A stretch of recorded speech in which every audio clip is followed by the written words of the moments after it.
விமனா எனக்கு கோல்டில் இன்வெஸ்ட் பண்ண ரொம்ப பிடிக்கும். அதுவும் இல்லாமல் ஆஸ் அ மிடில் கிளாஸ் கேர்ளாக நார்மலாகவே கோல்டை வந்து நான் இன்வெஸ்ட்மெண்ட் அப்படின்னு சொல்லிட்டு பார்ப்பேன். ஸோ அதே மாதிரி இந்தியாவை கம்பேர் பண்ணும்போது நிறைய கண்ட்ரீஸில் வந்து கோல்டு ரேட்டு கம்மியாக இருக்குது. ஸோ அதனால நான் ஸ்வீடன் வந்த உடனே ஃபர்ஸ்ட் வந்து இங்கே கோல்டு எப்படி இருக்கும், கோல்டு ரேட்ஸ் எப்படி இருக்கும் அப்படின்னு சொல்லிட்டு நம்ம பார்க்கலாம். மேபி இங்கேயும் கம்மியாக இருக்குமா அப்படின்ற ஒரு தாட் எனக்கு வந்திருந்தது.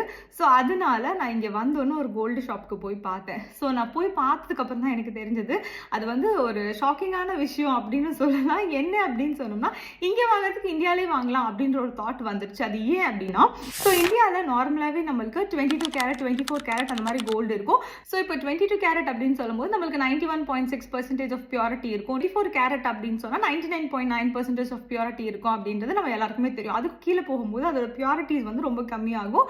ஸோ அதனால நம்ம அதில் இன்வெஸ்ட் பண்ணுறதுக்கு யோசிப்போம். ஸோ மேபி டெய்லி யூஸாக இருந்தால் அதுக்கப்புறம் பார்க்கலாம் அப்படின்ற ஒரு தாட்டும் வரும். பட் இங்கே ஸ்வீடனில் எல்லாருமே வந்து டெய்லி யூஸ்க்கு தான் கோல்டு வாங்குவாங்களாம். அவங்களுக்கு வந்து அந்த கோல்டு வந்து ரொம்ப லாங் லாஸ்டிங்காக இருக்கணும் அப்படின்றதுனால so 9 carat gold, 11 carat of gold, 21 carat இந்த மாதிரி கோல்டு நிறையா இருக்குது. அதில் காமனாக 18 கேரட் அண்ட் 21 கேரட் தான் இங்கே பீப்புள் வாங்கி யூஸ் பண்ணுறாங்க அப்படின்னு சொன்னாங்க.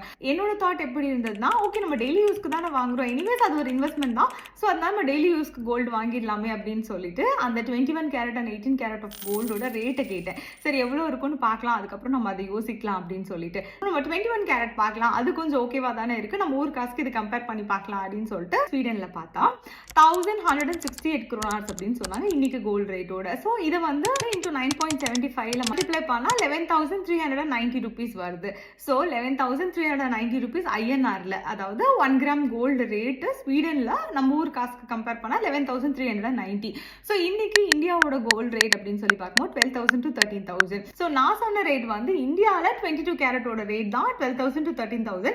இங்கே நான் சொன்ன ரேட் வந்து அந்த 21 கேரட்டோட ரேட் தான் வந்து 11,390 rupees அப்படின்னு சொல்லிட்டு நான் சொன்னேன். ஸோ இப்போ நம்ம இதை பார்த்துட்டோம்ல. அடுத்தது டேக்ஸ்.